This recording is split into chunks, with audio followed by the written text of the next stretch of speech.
Hello friends, 17 फरवरी 2026 को लगने जा रहा है साल का पहला सूर्य ग्रहण। यह खगोलीय घटना ज्योतिषीय और धार्मिक दोनों ही दृष्टि से बेहद महत्वपूर्ण होगी, क्योंकि इसका खास प्रभाव देश दुनिया के साथ साथ व्यक्ति के जीवन पर भी देखने को मिलता है। दरअसल हिंदू धर्म में सूर्य ग्रहण को अशुभ समय माना गया है। मान्यता है कि ग्रहण काल की अवधि में नकारात्मक शक्तियां सक्रिय होती हैं और इससे शुभ और मांगलिक कार्य को करने से बचना चाहिए, अन्यथा रुकावटें आ सकती है। यही नहीं, ग्रहण में जहां पूजा पाठ की मनाही होती है वहीं दान का विशेष महत्व माना जाता है। तो आइए जानते हैं इस 2026 के सूर्य ग्रहण का क्या प्रभाव पड़ने वाला है और सूर्य ग्रहण में क्या स्थिति बनती है और ये क्यों होता है। वैज्ञानिकों के मुताबिक जब सूर्य, चंद्रमा, पृथ्वी एक सीधी रेखा में आ जाते हैं तब सूर्य ग्रहण लगता है। वहीं ज्योतिषीय अनुसार सूर्य ग्रहण 17 फरवरी 2026 को लग रहा है। ये मंगलवार का दिन है जिस पर फाल्गुन अमावस्या तिथि भी रहेगी। इस दौरान ग्रहण की शुरुआत शाम 5:26 पर होगी। इसका समापन जो होगा वो 7:47 पर माना जा रहा है। ग्रहण की जो कुल अवधि रहने वाली है 2 घंटा 31 मिनट तक की रहने वाली है। यह एक वलयाकार सूर्य ग्रहण होगा, रिंग ऑफ फायर भी कहा जाता है जिसे। यह सूर्य ग्रहण भारत में नहीं नजर आएगा, इसका कोई प्रभाव मान्य नहीं होगा। सूतक काल की बात करें तो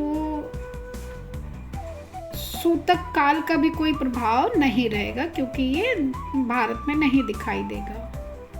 इस दौरान कुंभ राशि में सूर्य की राहु के साथ युति होगी, जिससे ग्रहण योग का निर्माण होगा। तो इन राशि वालों के लिए ये समय मुश्किलों भरा नकारात्मक असर उनको ऊपर पड़ने वाला है। उनमें से पहली राशि है मेष राशि। मेष राशि वालों को सावधानी रखने की आवश्यकता रहने वाली है। निजी समस्याओं के चलते आपके कामकाज भी प्रभावी हो सकते हैं। इस समय आप भूलकर भी कोई यात्रा ना करें, किसी अजनबी पर भरोसा ना करें। प्रेम संबंध में किसी भी गलतफहमी को संवाद के जरिए दूर करने का प्रयास करें। हालांकि जो सिंगल लोगों के विवाह में बाधाएं आ सकती हैं। भूलकर भी अधिक लाभ के चक्कर में जोखिम भरा निवेश ना करें। गुप्त समस्याओं के कारण चिंताएं भी बन सकती हैं। दूसरा है मकर राशि। मकर राशि के लोग किसी नई समस्या को स्वयं बड़ा कर सकते हैं, यानी परिस्थितियों के प्रति धैर्यवान बने रहना चाहिए इन्हें। नौकरी पेशा लोगों के लिए सिर पे अचानक से कामकाज का अतिरिक्त बोझ भी आ सकता है। लव पार्टनर के निजी मामलों में भी आवश्यकता से अधिक दखलंदाजी ना करें। रिलेशनशिप में इस समय नई नौकरी के लिए अधिक प्रयास आपको करने होंगे। आत्मविश्वास में कमी महसूस कर सकते हैं थोड़ा। भौतिक सुख साधनों में भी धन खर्च होगा। निवेश के मामलों में नुकसान ही होगा, इस समय कोई निवेश ना करें। तीसरा कुंभ राशि है। कुंभ राशि के लोगों का जीवन साथी के सेहत को लेकर मन में चिंताएं रहेंगी। उनके बेवजह के दिखावे के कारण आपको परेशानी उठानी पड़ सकती है। इस समय कुंभ राशि वालों के जीवन में बड़े खर्चे आ जाने के कारण आपका बजट गड़बड़ा सकता है। परिजन के साथ किसी बात को लेकर वाद विवाद होने की आशंका रहेगी। निवेश के लिए समय सामान्य होगा, परंतु कोई वस्तु की खरीदारी पर अधिक खर्च आपकी आर्थिक स्थिति को प्रभावित कर सकता है। और अगली राशि है सिंह राशि। सूर्य देव सिंह राशि के स्वामी हैं। साल के इस पहले सूर्य ग्रहण का सिंह राशि पर नकारात्मक प्रभाव पड़ने वाला है। आत्मविश्वास में कमी आएगी। करियर से जुड़े मामलों में हानि हो सकती है। जल्दबाजी या क्रोध में लिए गए फैसले बड़ा नुकसान कराएंगे। कार्यस्थल में वरिष्ठ से अनबन भी हो सकती है, तो सावधानी बरतने की जरूरत है सिंह राशि वालों को भी। आइए अब बारी बारी से सभी राशियों का विश्लेषण करते हैं। साल का जो ये पहला वलयकारी जो ग्रहण है 17 फरवरी 2026 को है, जो कि भारत में दृश्यमान नहीं होगा, इसलिए यहाँ पर सूतक काल के भी कोई मान्य नहीं है। चूँकि सूर्य, शनि और राहु का संयोग बन रहा है, इसलिए इसका प्रभाव 12 राशियों पर गहरा पड़ेगा। तो सबसे पहले बात करते हैं मेष राशि। मेष वालों के लिए ग्रहण किसी वरदान से कम नहीं है। ऑफिस में आपकी धाक जमेगी। कई जिम्मेदारियाँ, प्रमोशन झोली में गिर सकते हैं। अगर आप खुद का बिजनेस शुरू करते हैं तो वो भी आपके लिए अच्छा रहे। वृषभ राशि, इस दौरान आपको अपने वॉलेट पर थोड़ा कंट्रोल रखना होगा। फालतू के खर्चे और रिस्की इन्वेस्टमेंट से दूर रहना होगा। परिवार में छोटी मोटी नोकझोंक चलेगी, इसलिए धैर्य से रहें। सबसे बड़ा हथियार धैर्य है, पेशेंस रखें। मिथुन राशि के काम अटकेंगे। मिथुन राशि के जातकों के लिए ये समय रुके हुए प्रोजेक्ट को रफ्तार देने का है। अगर आप मीडिया, लेखन या मार्केटिंग से जुड़े हैं तो समझ लीजिए आपकी लॉटरी लगेगी। सामाजिक दायरे में भी आपकी चमक बढ़ेगी और नई योजनाएं आपकी सफल होंगी। कर्क राशि, मन की शांति का ख्याल रखें। कर्क राशि वालों के लिए ये समय थोड़ा इमोशनल हो सकता है। ऑफिस और घर के बीच तालमेल बिठाने में थोड़ी परेशानी आ सकती है। छोटी छोटी बातों को दिल पे ना लगाएं और अपनी सेहत को पहले प्राथमिकता दें। सिंह राशि, मान सम्मान में होगा इजाफा। सूर्य ग्रहण आपके लिए गुड न्यूज़ भी लेकर आ रहा है। समाज और कार्य क्षेत्र में आपका रुतबा बढ़ेगा। खासकर जो लोग सरकारी नौकरी या मैनेजमेंट में हैं उन्हें मनचाहे नतीजे मिल सकते हैं। आपका आत्मविश्वास सातवें आसमान पर रहेगा। कन्या राशि वालों के लिए, कन्या राशि वालों को इस दौरान आपको मल्टीटास्किंग से बचना चाहिए। ऑफिस में वर्कलोड बढ़ने से थकान, चिड़चिड़ापन हो सकता है। अपने कलीग्स के साथ बहस में ना उलझे, बड़ा फैसला फिलहाल टालेंगे। तुला राशि, तुला राशि के जातकों के लिए यह ग्रहण रिश्तों और पैसों के बीच संतुलन लेकर आएगा। अगर आपका पैसा कहीं फंसा हुआ है तो उसके वापस मिलने की उम्मीद है। पार्टनर के साथ बॉन्डिंग मजबूत होगी। घर में सुख शांति बनी रहेगी। वृश्चिक राशि वालों के लिए रहने की जरूरत है सावधान। आपके लिए इस समय थोड़ा उतार चढ़ाव बढ़ा रहेगा। आपके विरोधी सक्रिय हो सकते हैं, इसलिए अपनी योजनाएं किसी से शेयर ना करें। पैसों के मामले में किसी पे अंधा भरोसा ना करें। संयम से काम लेना है। धनु राशि, आपकी किस्मत चमकेगी। धनु राशि वालों के लिए भाग्य उदय का समय है। धार्मिक यात्राओं के योग बन रहे हैं। विदेश से जुड़ी अच्छी खबर मिल सकती है। जो छात्र हायर एजुकेशन के लिए कोशिश कर रहे हैं उन्हें बड़ी सफलता मिल सकती है। मकर राशि, संघर्ष से ही मिलेगी सफलता। मकर राशि वालों को ऑफिस में थोड़ी चुनौतियों का सामना करना पड़ सकता है। सीनियर अधिकारियों के साथ तालमेल बैठाने में मेहनत करनी लगेगी। घबराए नहीं, आपकी मेहनत बेकार नहीं जाएगी, बस थोड़ा धैर्य रखें। कुंभ राशि के जातकों के लिए जो भी काम करना है सोच समझ कर ही करना है। राशि के जातकों के मन में इस दौरान काफ़ी कन्फ्यूजन रह सकता है। कोई बड़ा निवेश करने या किसी एग्रीमेंट पर साइन करने से पहले 2 बार सोचें। दोस्तों के साथ गलतफहमी पैदा ना होने दें। मीन राशि, मीन राशि वालों को इस समय अपना मानसिक ख्याल रखने की ज़रूरत है। आत्मविश्वास में कमी महसूस हो सकती है। साथ ही इनको नींद की समस्या परेशान कर सकती है। मेडिटेशन और अध्यात्म का सहारा लेना आपके लिए संजीवनी का काम करेगा। किसी भी वाद विवाद से बचें। इस प्रकार आपने सभी राशियों के बारे में जाना है और थोड़ा सावधानी रखें। सूर्य ग्रहण के टाइम पे जो आप लोगों पे मैंने अभी आपको बताया है उन बातों का आपको ध्यान रखना है। तो 17 फरवरी को जो ये ग्रहण पड़ रहा है इसका असर भारत में ये नहीं दिखेगा, तो उतना असर वैसे नहीं है, लेकिन ज्योतिषीय अनुसार, विश्लेषण अनुसार राशियों पर प्रभाव इसका पड़ता है। तो इन ग्रहण से संबंधित एक जो स्टोरी है सूर्य ग्रहण की, तो वो मैं आपसे बताना चाहूँगी।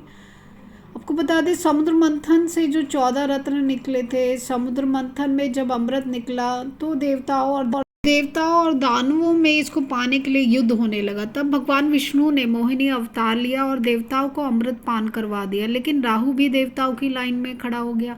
चंद्र और सूर्य ने राहु को पहचान लिया। भगवान विष्णु को इसकी जानकारी दे दी, जिससे विष्णु जी क्रोधित होकर राहु का सिर धड़ से अलग कर दिया। क्योंकि राहु ने अमृत पी लिया था, इस कारण उसकी मृत्यु नहीं हुई। तभी से राहु सूर्य और चंद्रमा को अपना शत्रु मानता है। समय समय पर इन ग्रहों को ग्रसता है, यानी इन पे ग्रहण लगाता है।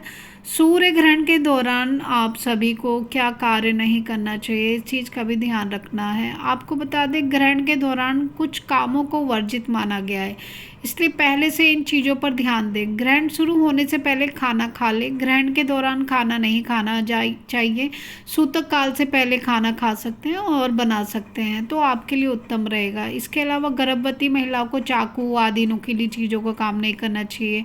यह भी कहा जाता है कि इस दौरान गेरू से पेट को कवर भी किया जाता है। इस दौरान मंत्रों आदि का जाप करें। धारदार चीज़ों के इस्तेमाल से बचना चाहिए। ग्रहण में चाकू, कैंची, सुई, धागा आदि का इस्तेमाल ना करें।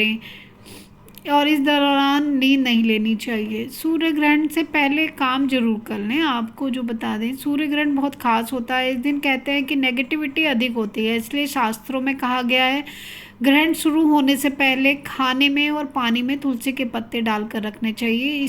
इससे वो चीज़ें अशुद्ध नहीं। शुरू होने से पहले ये इन चीज़ों में आपको तुलसी के पत्ते डाल देने चाहिए और इस दौरान मंत्रों का जाप करना चाहिए। गायत्री मंत्र का पाठ करें। ग्रहण खत्म होने के बाद घर में गंगा जल का छिड़काव करें, गरीबों को दान करें। नारद पुराण से लेकर शास्त्रों में भी ग्रहण के दान का महत्व बताया गया है।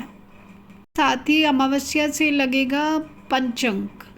5 दिनों तक आपको कुछ कामों के लिए सावधानी बरतनी है। ये काम आपको बिल्कुल नहीं करने हैं। 17 फरवरी 2026 से ही पंचांग के अनुसार इस दिन सुबह 9:05 से पंचक प्रारंभ हो जाएगा, जो कि 21 फरवरी शनिवार शाम 7:07 बजे तक रहेगा। यह पंचक अग्नि पंचक के रूप में शुरू हो रहा है, तो इसका बहुत महत्व है। एंड फागुन अमावस्या इस साल 17 फरवरी 2026 को पड़ रही है। पंचांग के अनुसार इसी दिन सुबह 9 प्रारंभ हो जाएगा, जो 21 फरवरी दिन शनिवार शाम 7:07 बजे तक चलेगा। यह पंचक अग्नि पंचक है, जैसे बताया अभी मैंने। ज्योतिष शास्त्र में पंचक को अशुभ काल माना जाता है। इस दौरान कुछ खास कार्य करने से बाधाएं, विलंब और हानि की संभावनाएं बढ़ जाती हैं। नारद संहिता, बृहस्पराशर होरा शास्त्र और अन्य ग्रंथों में पंचक में कुछ कार्य से परहेज करने की सलाह दी जाती है। तो हम आइए जानते हैं किन कामों से आपको परहेज करना है। ये बनता कब है? जब चंद्रमा कुंभ और मीन राशि में प्रवेश करते हुए धनिष्ठा नक्षत्र के उत्तरार्ध से लेकर शतभिषा, पूर्वा भाद्रपद और उत्तरा भाद्रपद और रेवती नक्षत्रों से गुजरता है, तब पंचक लगता है। ये कुल 5 नक्षत्र है, इसलिए इसे पंचक कहते हैं। इस अवधि में 5 दिनों की सामान्यता पंचक में किए हुए कुछ कार्यों फल उल्टा या विलंब हो मिलता है, इसलिए शास्त्रों में इन दिनों में विशेष सावधानी बरतने की सलाह दी जाती है। ये इस तरह के प्रकार होते हैं पंचक के, जैसे अग्नि पंचक, नाग पंचक, मृत्यु पंचक, काल पंचक, रोग पंचक। तो रोग और स्वास्थ्य से संबंधित समस्याएं रोग पंचक में, काल पंचक में समय और भाग्य से जुड़े रुकावट, मृत्यु पंचक में स्वास्थ्य और आयु से जुड़ी सावधानी जरूरी होती है। नाग पंचक में सर्प दोष, सर्प से संबंधित बाधाएं बढ़ सकती हैं। अग्नि पंचक में अग्नि से जुड़े कार्यों से अधिक सावधानी बरतनी चाहिए। तो क्योंकि ये अग्नि आग, बिजली, मशीनरी और निर्माण से जुड़े कार्यों में विशेष सतर्कता रखने की जरूरत है। इस समय कोई नया निर्माण कार्य, भवन निर्माण, छत डालना, अग्नि से संबंधित कार्य से बचना चाहिए। यदि जाने अनजान में कोई कार्य शुरू हो जाए तो उसे जल्द से जल्द रोक देना ही चाहिए। इसी प्रकार कुछ कार्य की मनाही है। लकड़ी घर में नहीं लाना है, किसी भी तरह का सामान, इससे घर में अशांति या आर्थिक हानि हो सकती है। चारपाई या पलंग बनवाना या बुनवाना ये भी अशुभ रहेगा। ऐसे करने से घर में नींद संबंधी परेशानियां, पारिवारिक कलह बढ़ सकता है। घर की छत डलवाना या नया निर्माण कराना, पंचक में छत डलवाना, नींव रखने से बहुत बड़ा नुकसान, दुर्घटना का खतरा रहेगा। रंगाई पुताई, बड़ी मरम्मत करने के कार्य, घर की रंगाई पुताई, बड़े स्तर पर मरम्मत करना, ये सब कार्य नहीं होना चाहिए, नहीं तो घर में अशांति और स्वास्थ्य संबंधी समस्याएं हो जाएंगी। अग्नि से जुड़े कार्य ना करें। अग्नि पंचक में फैक्ट्री, मशीन, भट्टी या अग्नि से संबंधित कार्य नहीं शुरू करने हैं। इससे आग लगने या मशीनरी खराब होने का भय रहेगा। पंचक में सभी कार्य वर्जित नहीं होते हैं। साधारण दैनिक कार्य, पूजा पाठ, दान पुण्य, यात्रा की जा सकती है। इस दौरान भगवान विष्णु, शिव या हनुमान जी की पूजा करना शुभ होता है। पंचक में कोई नया कार्य शुरू नहीं करना चाहिए। किसी ज्योतिषी से सलाह लेकर ही कुछ आगे बढ़ें। अगर कोई कार्य अनिवार्य है तो उसका शुभ मुहूर्त देखकर, नक्षत्र श्रुति पूजा कराकर ही उसे करें। पंचक का समय सतर्कता का है, ना कि भय का है। इस प्रकार आपको इन सब बातों का ध्यान रखना है और पंचक का ये समय सावधानी भरा है। कोई नया कार्य नहीं करना है। जो भी मैंने आपको बताया उन सब चीज़ों को ध्यान रखें। मेरे चैनल को लाइक एंड सब्सक्राइब करें। इसी तरह की वीडियो अगर आप और चाहते हैं तो कमेंट करें। कमेंट में मुझे बताएं आपको मेरा ये विश्लेषण कैसा लगा? नमस्कार, राधे राधे, जय श्री कृष्ण।